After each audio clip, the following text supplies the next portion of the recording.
Hello, my peeps. Dee here. Welcome to the classroom. You know, I have done a lot of things in polymer clay. But one of the things that I don't think I'm very good at is using other materials with clay.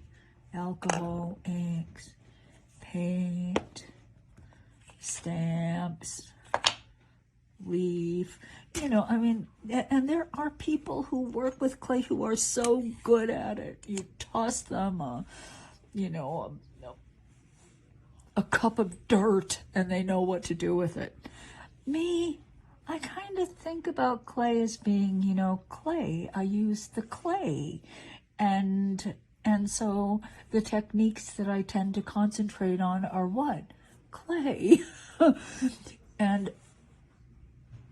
it's ironic because I probably have more alcohol ink in this house than any 10 people, maybe 100. I have milk paint. I just have all this stuff. I have, tons of this. And I just don't happen to be the best at using them with clay. Do I have regrets about that? No. It's just the way things are. But I thought, okay, it's time to stretch and look at your book, because at one point in time you did kind of stretch this guy. And let's do something I described in the book, I did in the book, but I didn't really do. And that is making these beads. We do have kind of an alternative. And this is my favorite. We're going to make this one in class. And this one too. Okay, so let's get started. We got some beads to make.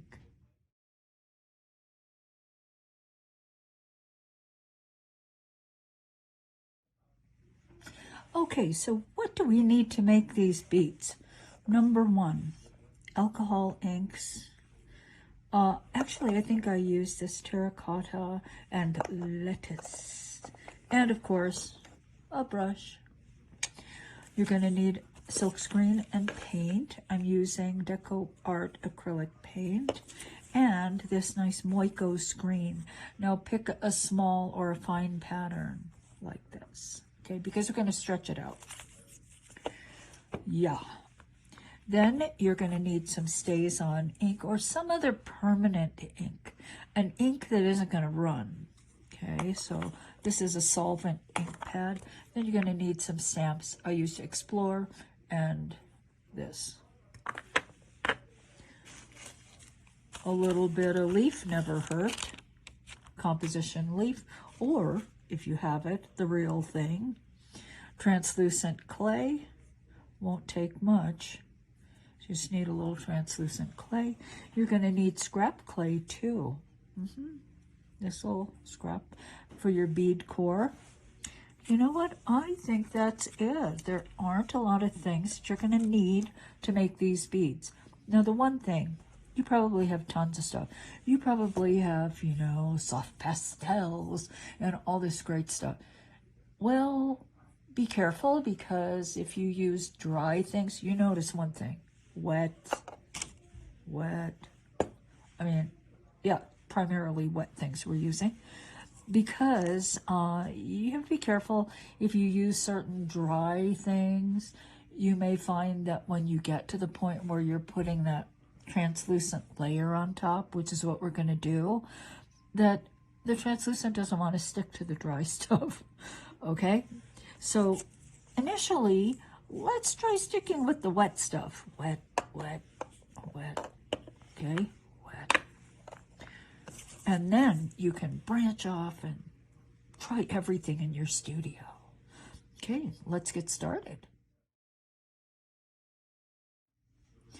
Okay, friends, let's begin. This is translucent clay rolled through setting number 3. I'm going to just secure it to a tile like that.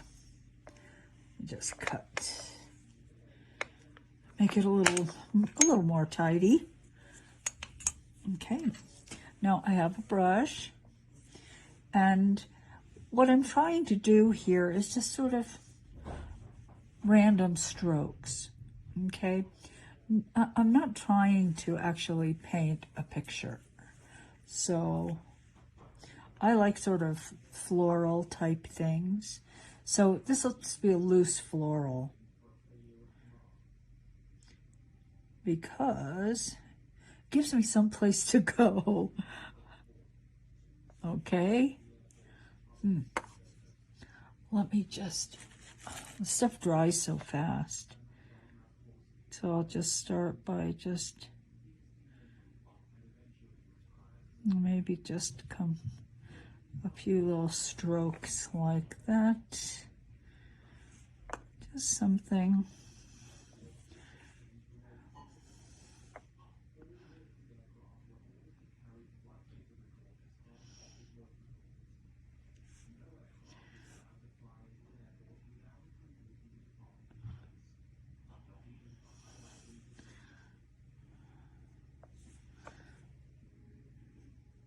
But really, I'm not thinking too terribly much about what I'm doing.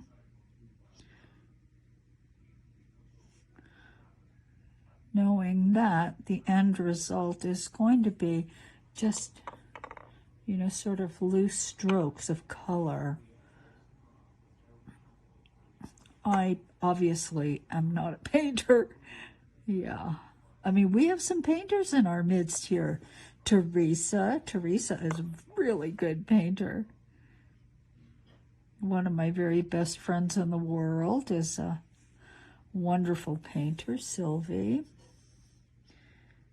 And painting is not in my wheelhouse.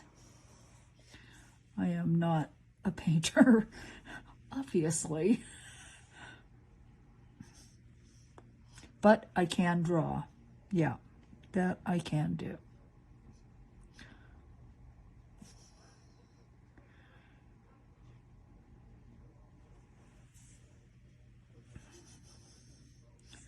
Okay, let's put another one of those doogies in. I kind of like that. Make that color just a bit more intense.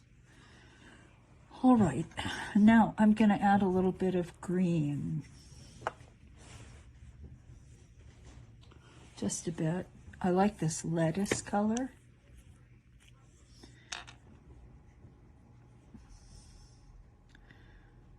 Let's just put some lettuce on.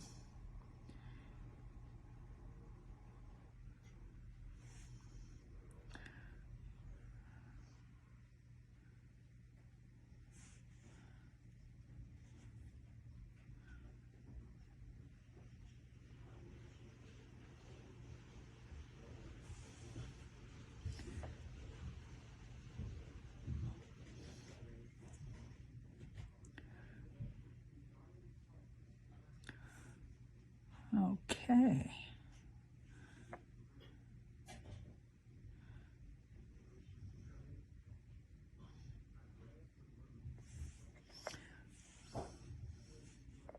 And I really don't think I need much more than this.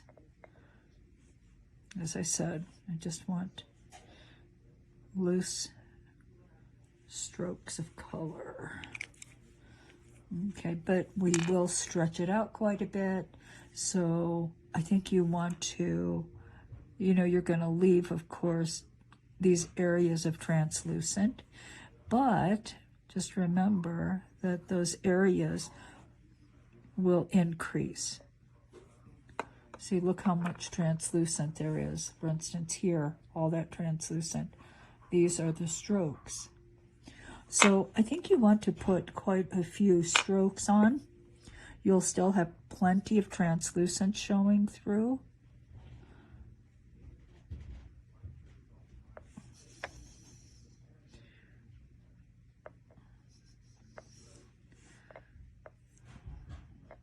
Unless you want mostly translucent. So this is all your choice. Okay.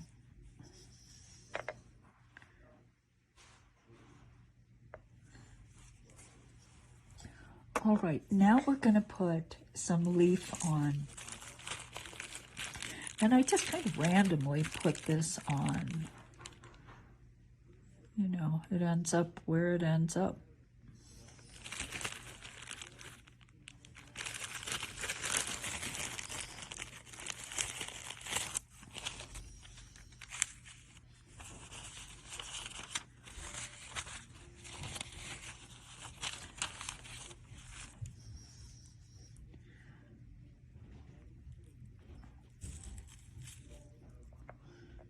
Oh, that's a lot. That's a great big old piece.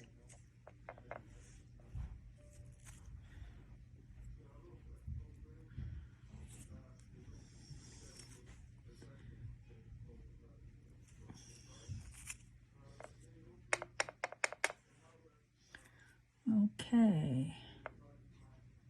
Now, as we stretch out, you know, the color, some of the color is going to show through the cracks in the leaf. Not a lot, but probably not a lot. Well, it depends on how thin we make our sheet. The thinner we make the sheet, the wider the cracks, the more the color will show underneath. Okay. Now, what I'm going to do next is I'm going to stamp with my Staz on. This is a pigment or solvent ink pad, and I love this stuff because it doesn't bleed at all. Okay, so let us take the word explore. This is one of my favorite stamps. Just ink it up.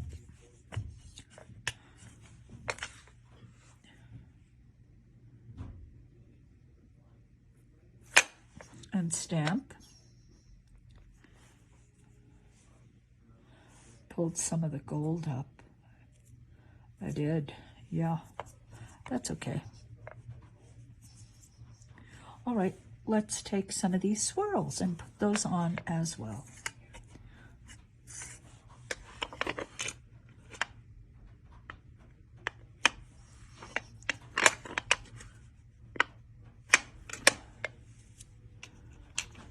So you can see that all of this is very random. Very random.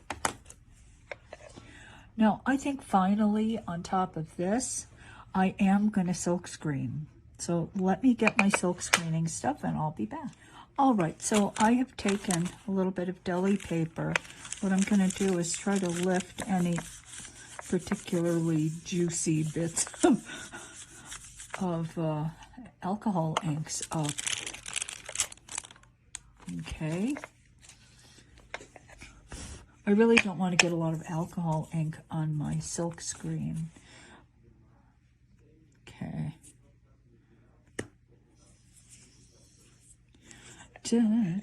So I'm going to let this sit for a moment. I'll be back. Okay, peeps, so let's do it. I'm just going to take my Moico and lay it on top lightly. Take my paint and take a card. Take a card. Yeah. A spreader. Okay. Ooh. I'll clean that up. Actually, I'll use that paint. Okay, so one of the reasons why I'm not a good painter, that happens to me all the time. I mean, I am sloppy. Okay, sloppy. I don't know how else to say it, but I am quite a sloppy painter. Like, that's so much, too much paint.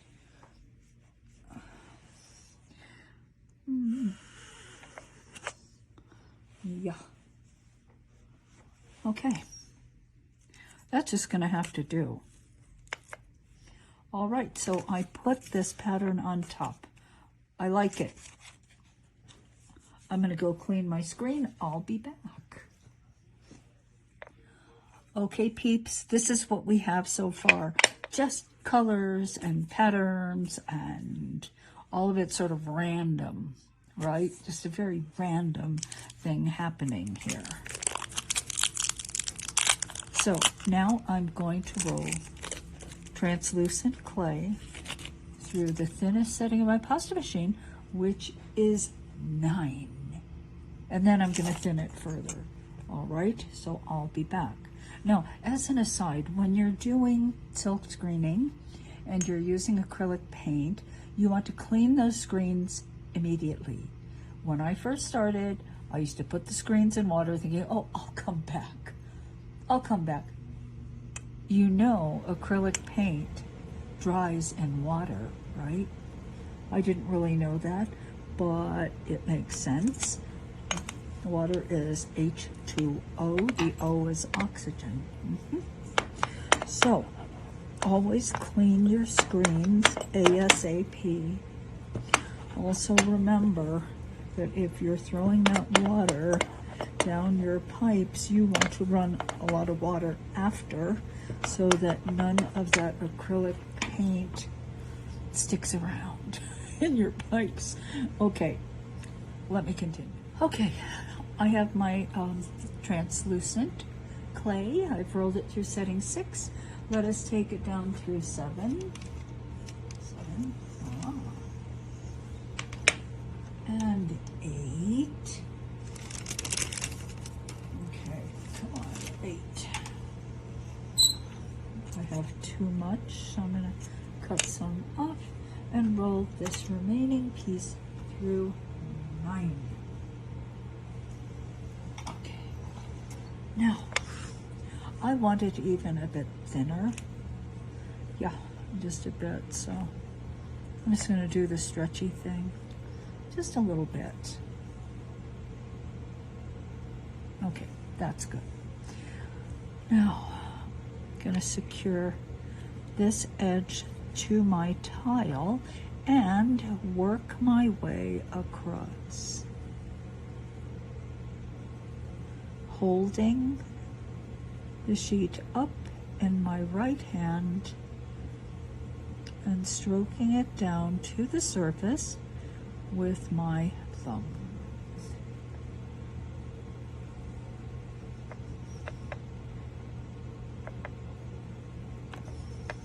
Okay.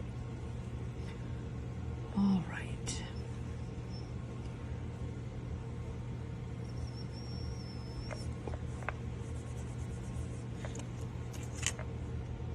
Now let's trim this. Then I'm going to take it off the tile. And I'm going to thin it further in my pasta machine. Yeah, I am.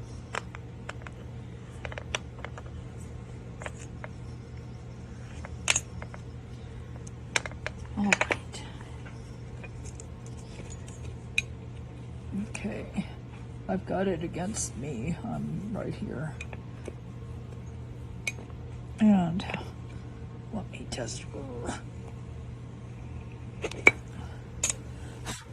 like so. Ta-ta. Now, I'm gonna thin it, but I have to reset my machine back down to like setting 2. I will put this edge on the rollers and roll through. Okay, now setting 3, this edge goes on the rollers and then roll through. I'm just kind of alternating, so now 4 on this edge. Now let's do 5 on this edge. So you can see how the pattern just starts getting really big. And that's why it's not really identifiable. Now, you can see also that the white paint gets quite a bit more sheer. And the gold is starting to crackle here. That's good. Now, this is what we're going to wrap around our core. Our clay core. That's kind of nice and through there. I like the way the paint crackled right there. paint crackled there. So wherever the gold is, of course, the paint crackled on top of it. That's nice. I like that a lot. Let me prepare my scrap. I'll be back. Okay, so I have my scrap clay. Now my scrap clay tends to fall into two different sort of colors, gray, and then there's this really weird kind of purplish color that sometimes appears. This is the gray part. I like the gray part better than the purpley part. Now we're going to do an experiment. We're going to wrap that gray, and then the second one I'm just going to make white. Now all of these beads I made over here, these started with white wrapped cores. Okay, but you know what?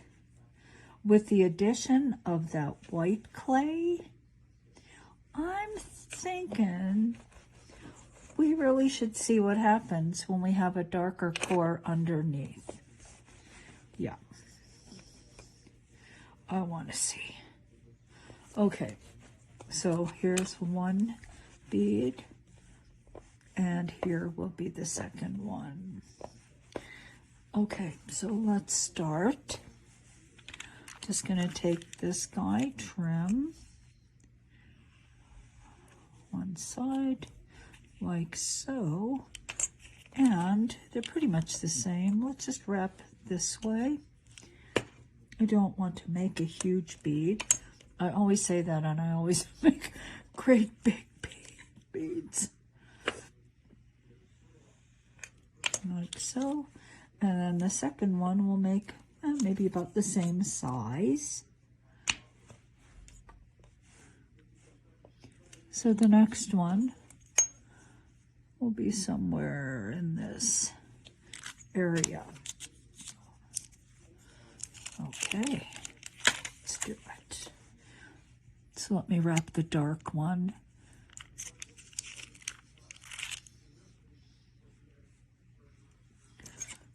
Start by doing that.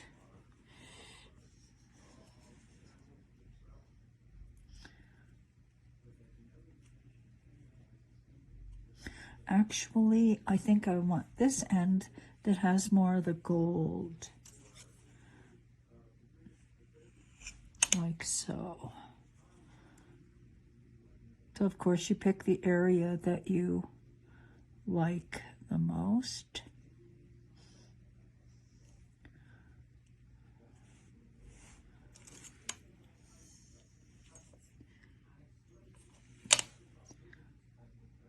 My default in situations like this has always been, oh, wrap the core with white, protect it. But you know, with this white, I'm thinking, white on white, not a lot of contrast, so that's why we're doing it two ways. Because the white core is not a rule. Necessarily.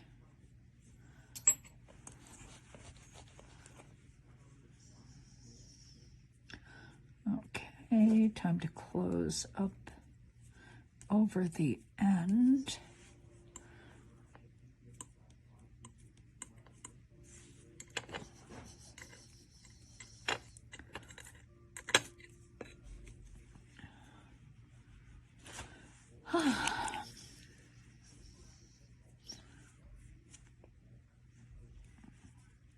Close this end, and we really won't see.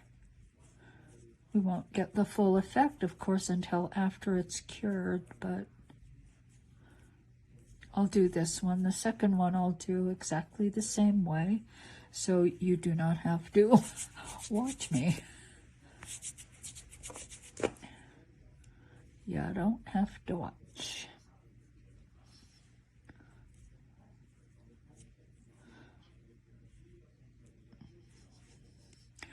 Fascinating though it may be. Okay.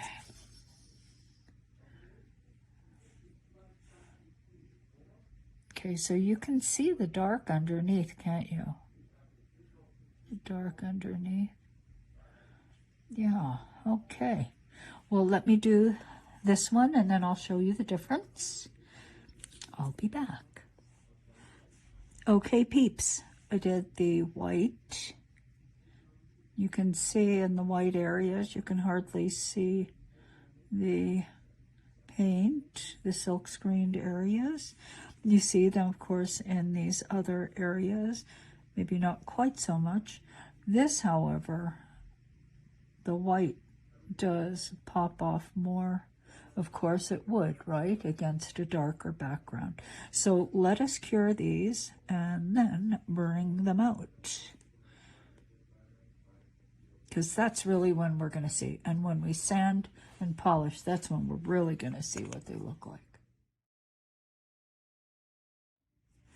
Okay, so these are cured. Gray, white. You can see you can see a lot more of the white in the gray background, can't you? Yeah, I can hardly see anything here. Some white in these areas, but you know, white on translucent on white is not a lot of contrast. So if you want to see the white, it's probably advisable to take that sheet and put it on gray. All right, so now I'm going to sand and polish, because let's see what these really look like. Okay, so I have my sanding and polishing set up right here. Here we go. I'm going to start with just this wet dry sandpaper. This is 320B, waterproof sandpaper. Hardware store, yeah. This is getting a little beat up. See, it's losing some of its sandy stuff. All right, put a little bit of soap in the water. I'm going to use the circular motion. I'm going to start with the 320B, then I'm going to move to the micro mesh. Micro mesh 1500, then 1800. Okay. Not my favorite thing to do. You guys know this, because obviously I texture a lot of things, and yeah, I think by now you know I'm not really fond of sanding and polishing, but there are times when you just have to do it. And this is one of those times when you're using translucent clays, when you want to see maximum clarity in something like this, where there are layers, you're going to have to sand and polish, and you'll see the difference. I think you guys already know the difference. But, yeah, you just have to do it. Yeah, yeah, yeah. Yeah, yeah, yeah. Boink, doink, doink. Okay, so I'm almost through with this one. Okay, you don't want to use anything really coarse. You got to use something that's kind of fine, because it's quite easy to sand through. Okay, so just take it slow.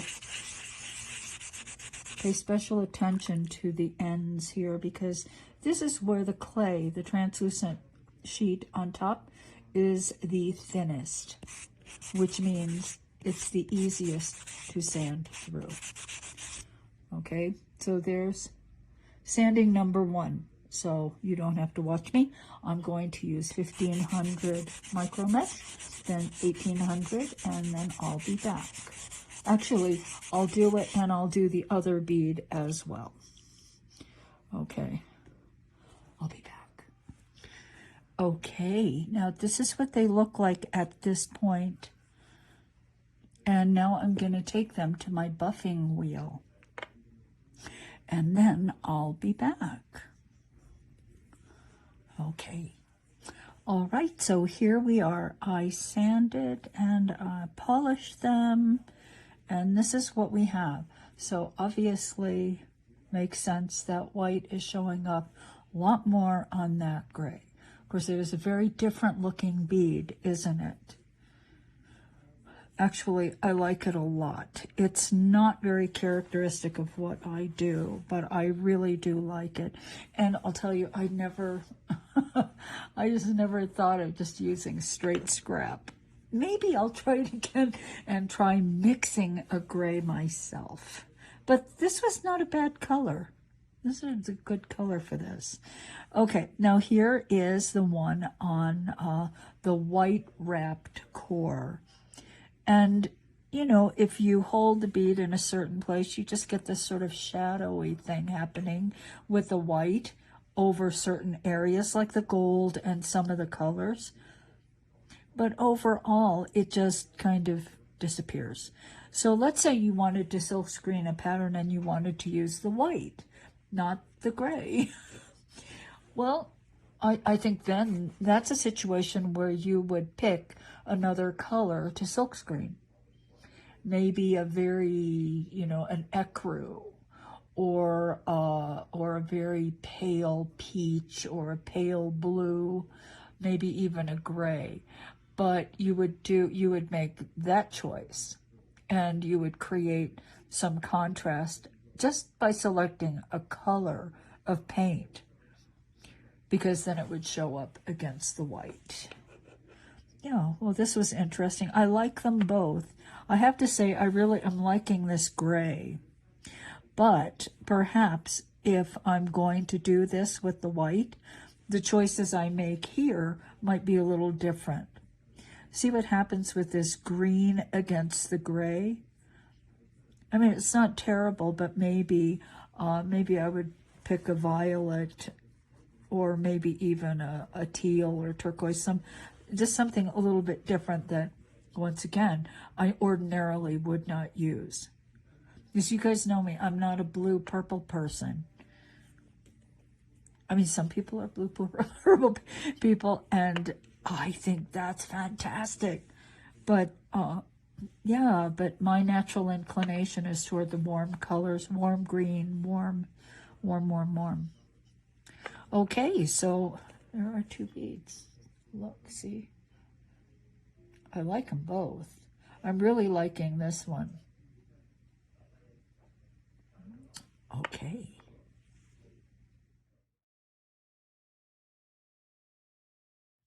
So what shall we do with all our lovely little beads? Look at all these beads. Yeah, so far they're just things. They have no holes, so they're not technically beads. All right, I think I want to make this into a necklace. And what I'm gonna do is, it's gonna be kind of a lariat type, like this, and then this will go around the neck. The bead will be attached here, and it'll just slide through like that. But of course, not that long. Like it to be kind of up at the neck, closer to my neck. All right, so basically this loop just has to be big enough to slide whatever it is we have at the end through. So let's give this a go. All right, I need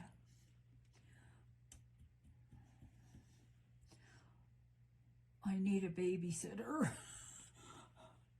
Help me. See, I found you. Okay, so this cord is actually 3 millimeters. These O-rings, I believe, are 4s. Maybe not. Maybe they're... No, I think they're 3s. So when I say 3, I mean the inner diameter of the O-ring is 3 millimeters. So it is... The inner diameter of the O-ring is the same as the outer diameter of the cord. Yeah, it's confusing. Like when you order this stuff, it can be a little confusing. I'm going to put one more on. I'm going to have 3. 3 up here. All right. Now I need CA glue. Ta-ta. Okay, Loctite. Okay, I'm going to make a nice cut here, angled cut like that. And this will be glued to the side of the cord like that. This is big enough for it to get through. Perfect. I wouldn't say this is like critical stuff, right? It can be a little bit bigger. It could be a little bit smaller. Thing is, the cord stretches, so, whoops, it fell over. I am a klutz. I am. I admit it. I admit it. So I'm just going to hold it there and hope I'm not gluing my finger to... Oh, eureka, I did it. All right, so it's still a little wet. It's okay, because I'm just going to slide this right over. Just like that.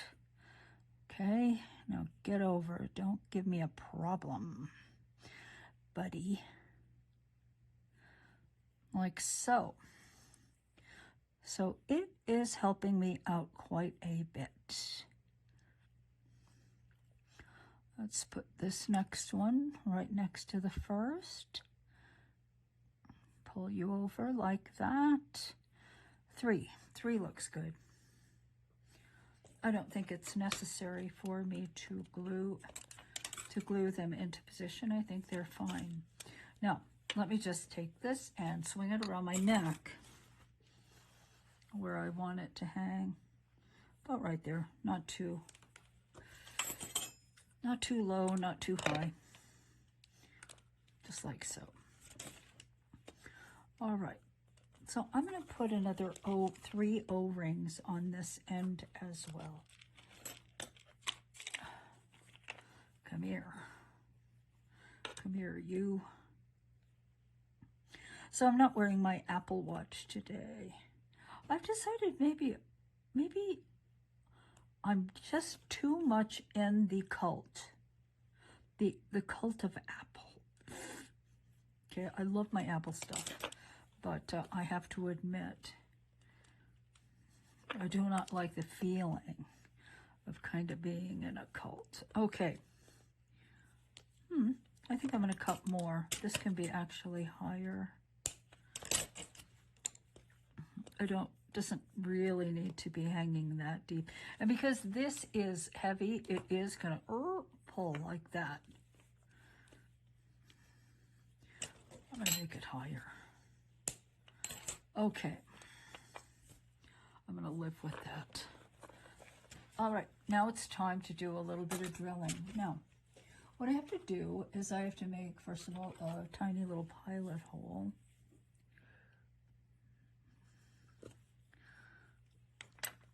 And I'm going to take a drill that is much smaller, but, just give it a go.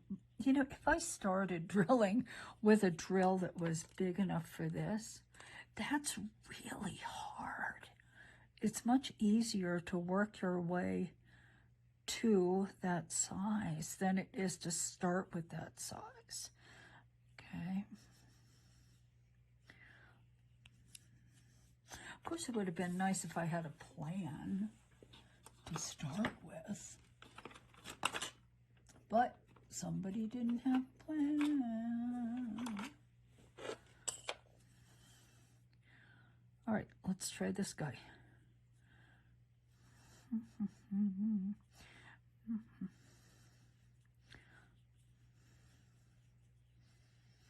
Okay, in you go. In you go.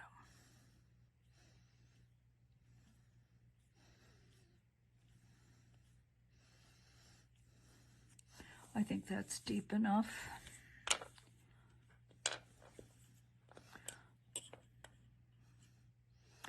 This one looks looks just a tiny bit bigger. I have a lot of these.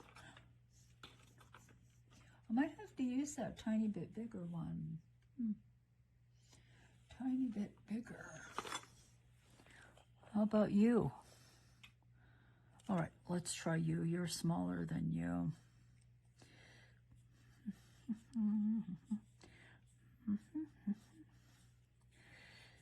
Okay, just gonna see.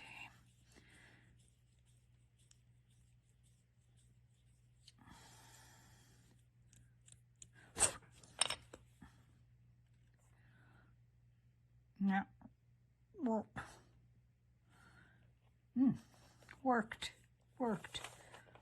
Okay, I need to drill a little bit deeper, I think.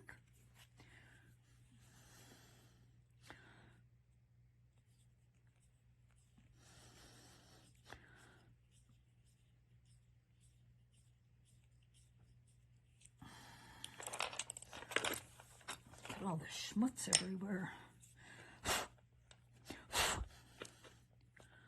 Okay, come on, you can do it. All right, and then this will get, I'll slide these down to the top of the bead. So let me, if only you could see the floor in my studio. Nope, you don't want to see the floor.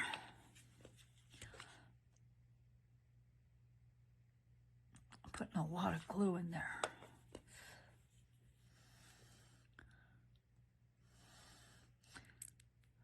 Oh, too much glue.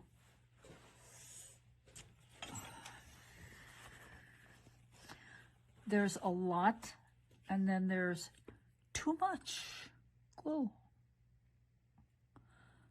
I have to say, I went with the too much glue.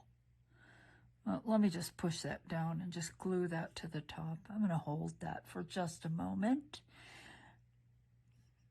Okay. Then I'll push those down.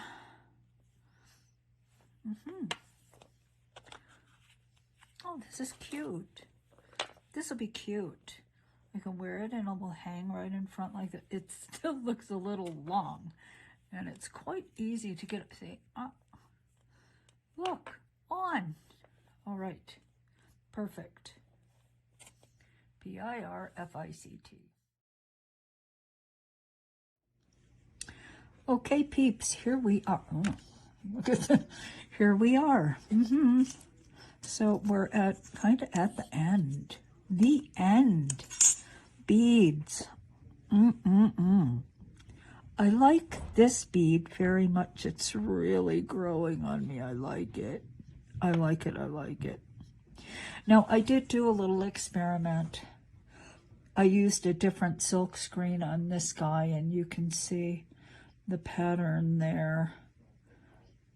So I think probably if you use more color underneath the white as well, this kind of shows up more than this one. You know, these very large translucent whitey areas don't show anything, and this particular piece seems to have less of that, which means you see more of the white paint.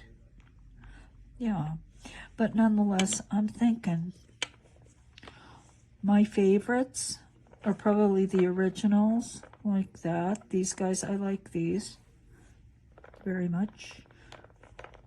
I do. And I like this one with the white. I do. I really like this bead. Different for me. Very different. Okay, so that is today's tutorial. Translucent clay, a little scrap clay, Cezanne paint, little silk screen, a little bit of this alcohol ink stuff, and you got some beads. Beads. And oh, I forgot, leaf. It's all over the place now.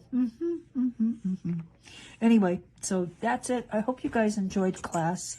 A little bit different for us. What am I going to do with all these? You know what? I'm going to make lariats. Yeah, this is going to be a great little lariat, only it's going to be very close to the face. So it'll be more like a choker with a bead on it. Yeah, so that's what I'm going to do. All right, so everybody, thank you for being members of my classroom. Thank you for allowing me to do what I do. I really appreciate it. And I love you guys. And until we meet again, I am signing off. Bye.